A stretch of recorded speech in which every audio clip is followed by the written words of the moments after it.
सत्य वचन, अमर वचन, जीवित वचन, दिव्य वचन, सत्य वचन, अमर वचन, जीवित वचन। साई दा बामा बनी दा बामा बगरे रे सा नी रे सा नी रे सा नी रे सा नी रे सा। दिव्य वचन, सत्य वचन, अमर वचन, जीवित वचन, दिव्य वचन, दिव्य वचन।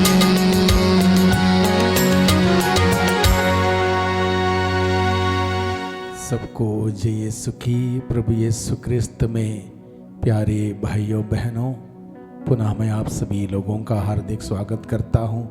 ईश्वर का जीवंत वचनों को सुनने के लिए, समझने के लिए, ग्रहण करने के लिए और उन वचनों के अनुसार जीवन बिताने की विशेष शक्ति, सामर्थ्य, कृपा, अनुग्रह मांगते हुए एक सुंदर आदर्श क्रिस्तीय जीवन बिताने की विशेष कृपा मांगने के लिए मैं आप सभी लोगों का हार्दिक स्वागत करता हूँ।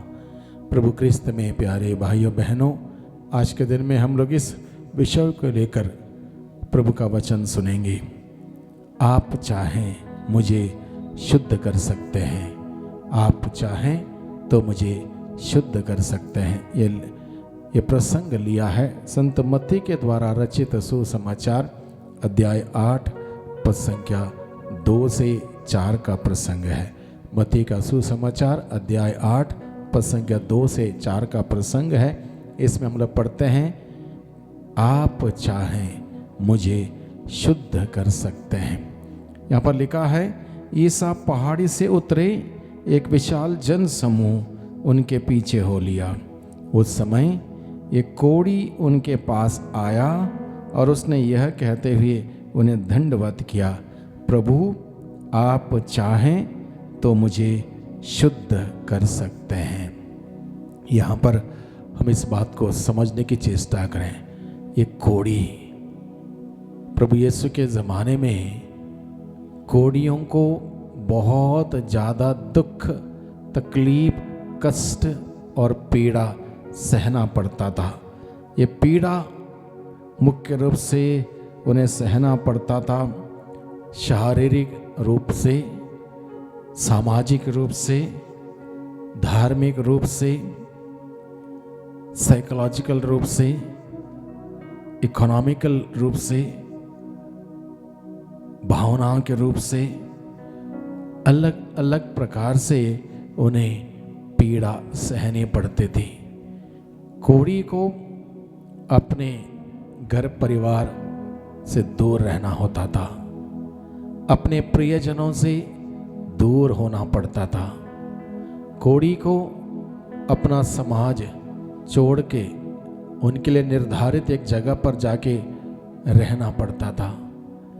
वहाँ पर उनका जीवन में कोई मान सम्मान, इज्जत नहीं हुआ करते थी, क्योंकि लोग सोचते थे जिनको कोढ़ की बीमारी लगी है वो बहुत बड़े पापी हैं, इसलिए उनकी कोई मुलाकात या ताल्लुकात किसी से नहीं हुआ करते थे। एक ऐसी दुर्दशा में उन्हें जीना पड़ता था और ऐसी पीड़ा में, दर्द में, मुसीबत में जीने वाला एक कोढ़ी क्या करता है, उस समय एक कोढ़ी ईसा के पास आया और उसने यह कहते हुए उन्हें दंडवत किया। ये कोढ़ी ईसा के पास आता है। प्रभु यीशु मसीह इस कोढ़ी को अपने पास आने देता है और कहता है, प्रभु आप चाहें तो मुझे शुद्ध कर सकते हैं, आप चाहें तो मुझे शुद्ध कर सकते हैं। इसका मतलब यह है, यदि आप मुझ पर तरस नहीं खाएंगे, आप मुझ पर दया नहीं दिखाएंगे, आपकी मेहरबानी मुझे प्राप्त नहीं होगी, तो मैं कोढ़ में ही रहूँगा, कोढ़ में ही मरूँगा और इससे उभर नहीं पाऊँगा। इसलिए वो प्रभु से कहता है, प्रभु यदि आप चाहें, यदि आप दया दिखाएं, यदि आपकी मेहरबानी मेरे ऊपर रहे, तभी मैं ठीक हो सकता हूँ, आपके सिवा मैं ठीक हो ही नहीं सकता हूँ। इसकी प्रार्थना का ये अर्थ निकल सकता है। आप नहीं चाहेंगे तो दुनिया में कोई ऐसा नहीं है जो मुझे ठीक करे, दुनिया में ऐसा कोई नहीं है जो मुझे सही करे, दुनिया में कोई ऐसा नहीं है जो मुझे मान सम्मान इज्जत देकर वापस अपने घर ले जाए। ऐसा कोई नहीं है। सिर्फ एकमात्र व्यक्ति आप हैं। आप पर भरोसा है, आप पर विश्वास है। इसलिए ये कोढ़ी एक दिन ईसा के पास आया और उनसे यह कहते हुए उन्हें दंडवत किया, प्रभु आप चाहें तो मुझे शुद्ध कर सकते हैं। और प्रभु यीशु क्या करता है, ईसा ने हाथ बढ़ाकर यह कहते हुए उसका स्पर्श किया, मैं यही चाहता हूँ, शुद्ध हो जाओ। अब प्रभु यीशु ने उस व्यक्ति की प्रार्थना सुनी, उस पर तरस खाया, उसे दया दिखाई और उसको प्यार दिया। कैसे? प्रभु ने हाथ बढ़ाकर उसका स्पर्श किया। कोई भी व्यक्ति कोढ़ी को स्पर्श नहीं करता था, ना ही कोढ़ी किसी को स्पर्श कर सकता था। यहाँ पर प्रभु यीशु मसीह दया से द्रवित होने वाला यीशु इस कोढ़ी की ओर अपना हाथ बढ़ाता है, उसे स्पर्श करता है और कहता है, मैं यही चाहता हूँ, शुद्ध हो जाओ, मैं यही चाहता हूँ, शुद्ध हो जाओ। और वह उसी वक्त शुद्ध हो जाता है। Hallelujah, hallelujah, hallelujah. अद्भुत चमत्कार होता है, अद्भुत चमत्कार होता है।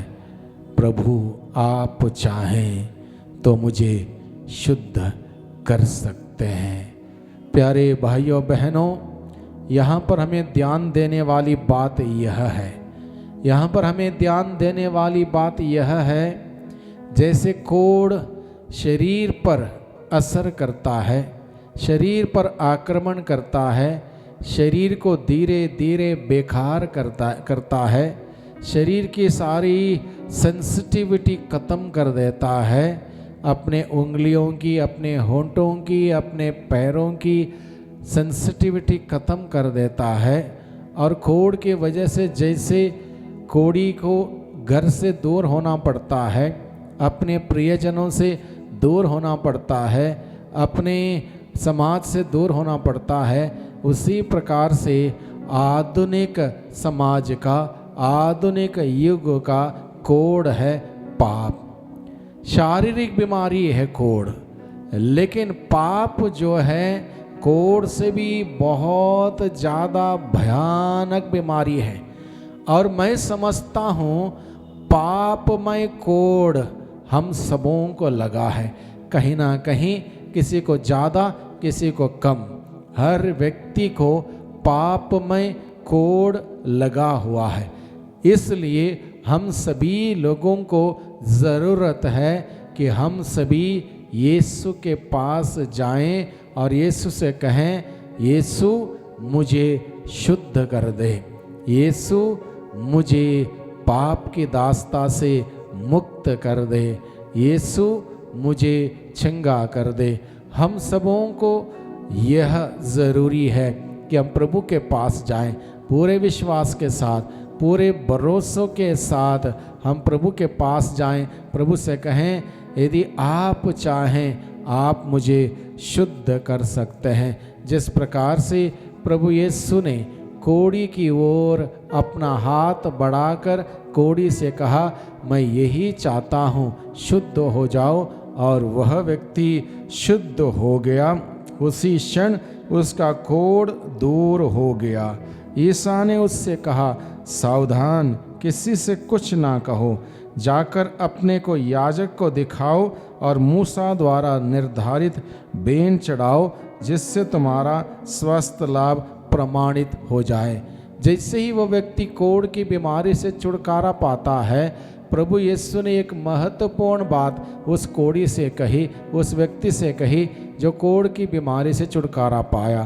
प्रभु यीशु ने क्या कहा? जाओ, अपने को याजकों को दिखाओ, जाओ अपने को याजकों को दिखलाओ।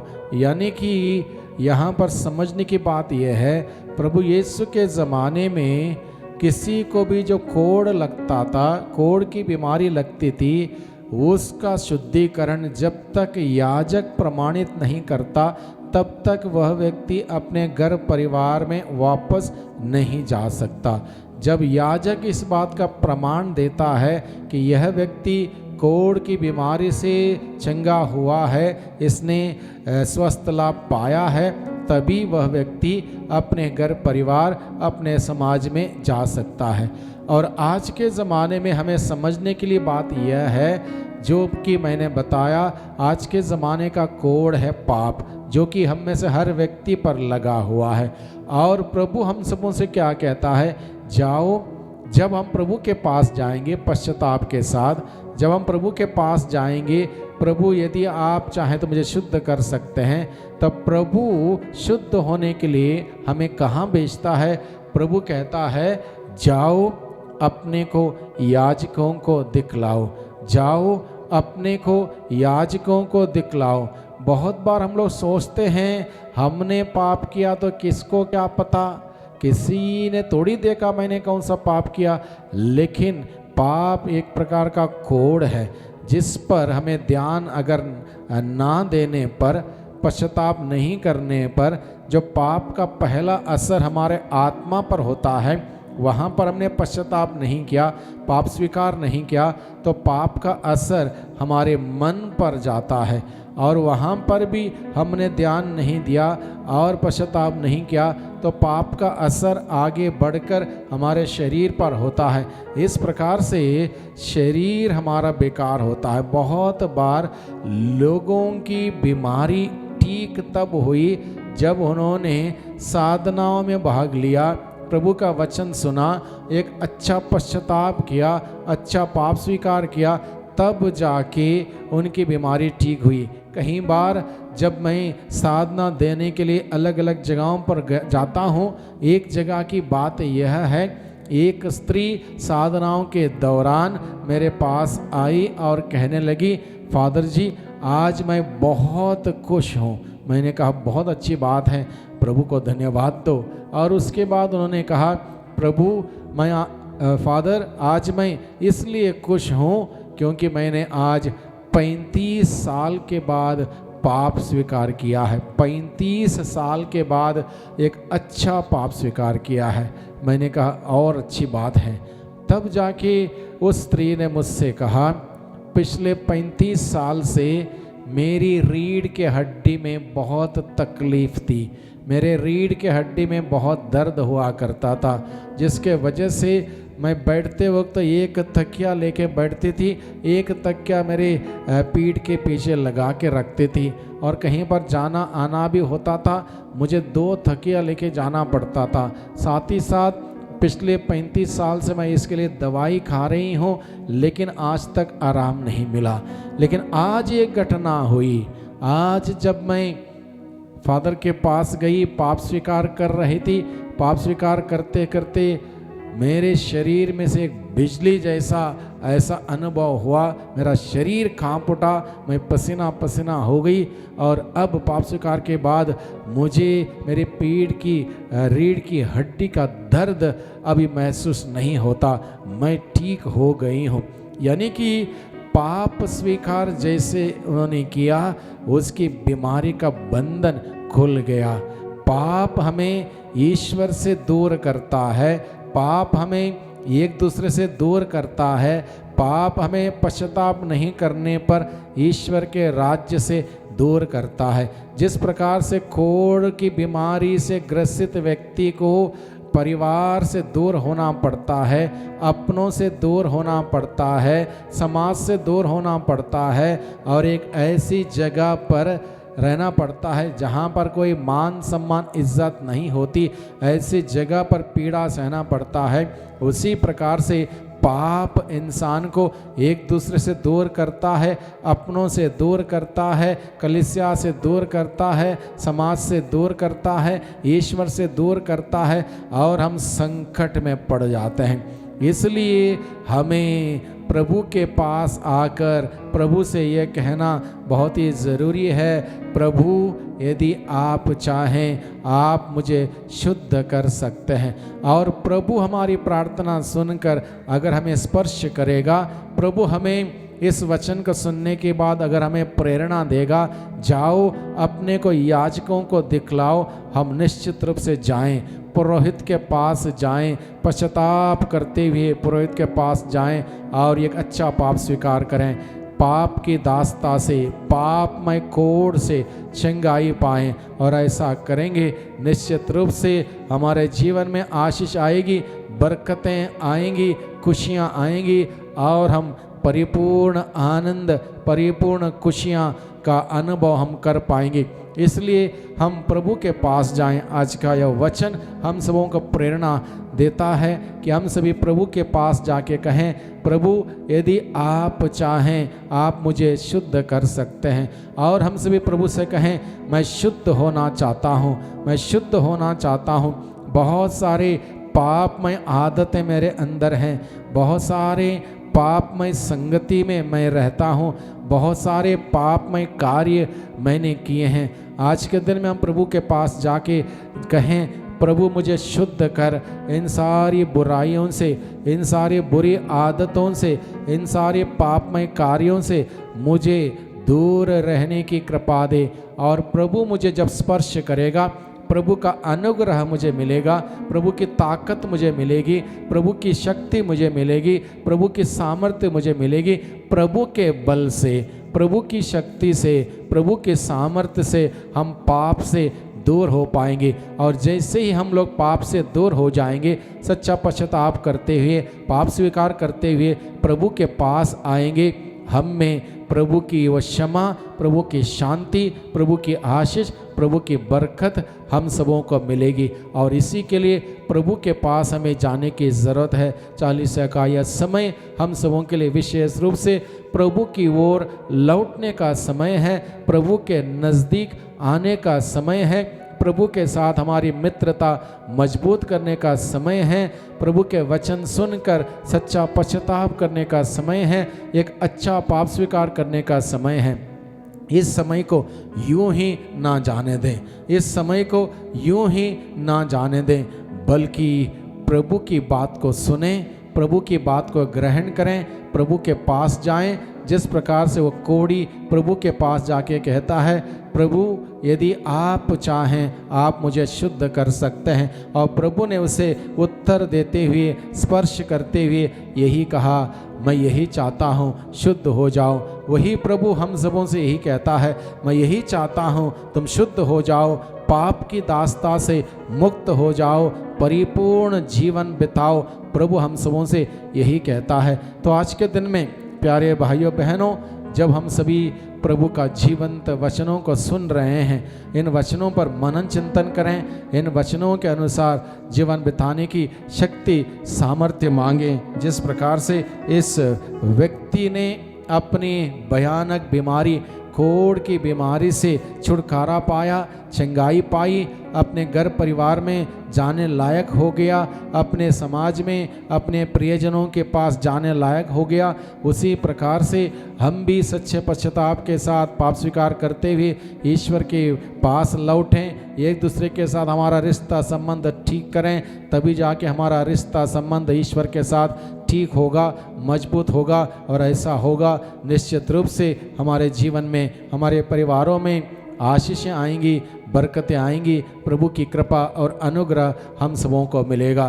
तो आइए भाइयों बहनों, आज के वचनों को सुना है, उसके अनुसार जीने के लिए प्रभु से शक्ति सामर्थ्य मांगें। आइए हम प्रार्थना करें। सर्वशक्तिमान पिता परमेश्वर, धन्यवाद देते हैं आज के दिन के लिए, आज के जीवंत वचनों के लिए।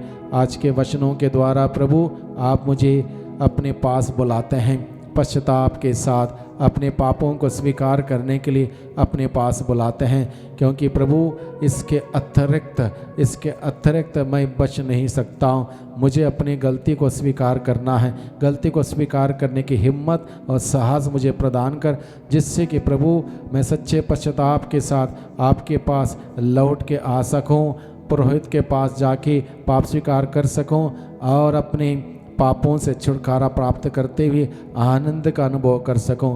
प्रभु मुझे ये कृपा दे, यह अनुग्रह दे, ताकि मैं इस समय में विशेष रूप से आपके साथ अपनी मित्रता और मजबूत कर सकूं, आपके वचनों के अनुसार चल सकूं। प्रभु मुझे ये कृपा दे, ये शक्ति दे, ये सामर्थ्य दे। दुआ करते हैं उद्धारकर्ता यीशु मसीह के नाम से, आमीन।